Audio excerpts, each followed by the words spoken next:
And I think it's pretty clear that you have been, that authenticity and adding meaning has been important for you across all the work that you do, the books that you put out, and the agency that you've started. It's literally called Goodvertising. Yeah. I'm going to ask you, what's a petty reason you started this agency?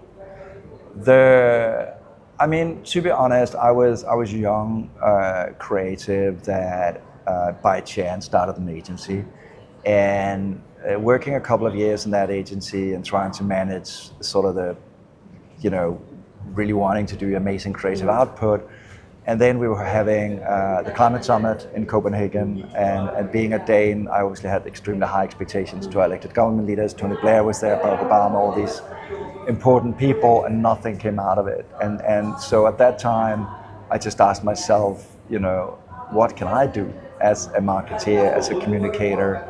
And also because at that time, I did see advertising for environmental issues and things that I didn't really normally see brands talk about. So that sort of inspired me to write the first book, and that sort of inspired me to pivot the agency in a different direction. And basically because I really felt that here's an amazing opportunity for brands to connect with people about something we all care about, each other's lives, our communities. And so in many ways, I talk about life centricity. Mm-hmm. And I think in this day and age, a lot of people just drown in all this talk about, creators that are sharing, let's be honest, dumb makeup tips and all this other stuff that's not really making anybody happier or more fulfilled. And so, I think this is really back to basics, brand connecting with things that really matter truly in people's lives. So I'll ask you this last question. Sustainability is very important to you, and you've talked about life centricity. A lot of brands, as we've seen, they will, and this is probably a little controversial to say, they will have maybe 2% or 3% of their budget dedicated to being sustainable, but a lot of that will not have any real world applications, but maybe some marketing applications. Do you think that we as advertisers will be able to change that and bridge that gap where with those little budgets that we do get, that we apply them to the real world and have real action take place? Let's be honest, most marketeers don't really know what actually deliver the bang for bucks necessarily, so maybe half of that budget you don't even know if it's effective.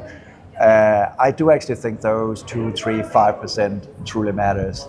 I think as marketeers, we need to be curious, we need to experiment, we need to be brave. So I'm actually happy when people dedicate 3 to 5% of the marketing budget towards some of these things. If you take a brand like MasterCard and their global CMO, Ravi, he often talks about this thing that, building with the small steps, and then you see the success that comes on the back of that.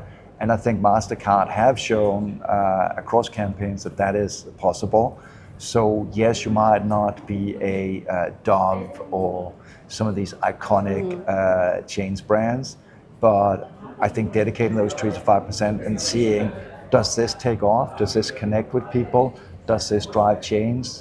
And go with that. And I think what people sometimes get a little bit disillusioned about is this idea about sustainability. What does that? What does that mean? It's just such an umbrella term, right? Yeah, it's like a buzzword or like a fun word or like, oh, I don't know what to say and maybe this is the safest thing to do word. Yeah, so I think for every brand there is things that you can talk about that is bigger than the product. Mm-hmm. And I think when you start to talk to people about that, that's when it really matters. I always say it's like inviting friends over at a dinner party. You can't entertain people for a very long time around a new feature on your iPhone or whatever. That's probably going to die that conversation pretty quickly, kill the conversation. Yeah, it's like, nerd, okay. Yeah. But if you start talking about things like congestion at Karachi or the terrestrial rain in Karachi that I experienced. Oh, you got to experience that. I felt very much at home, you know. I was like, rain, sun. So thank you for giving me that warm welcome.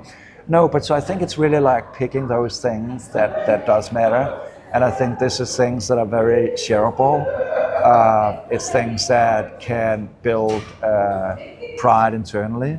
And it's things where those 3 to 5% might add up being 40, 50, or even more, as I noticed with the brand generation, where it seems to be, without knowing the brand, something that was quite front and center. Well, thank you so much. Oh, this thank was you. a great answer. Yeah. It was really good to have you here. This was Thomas, and we're really excited to see what he tells us and teaches us across these 2 days.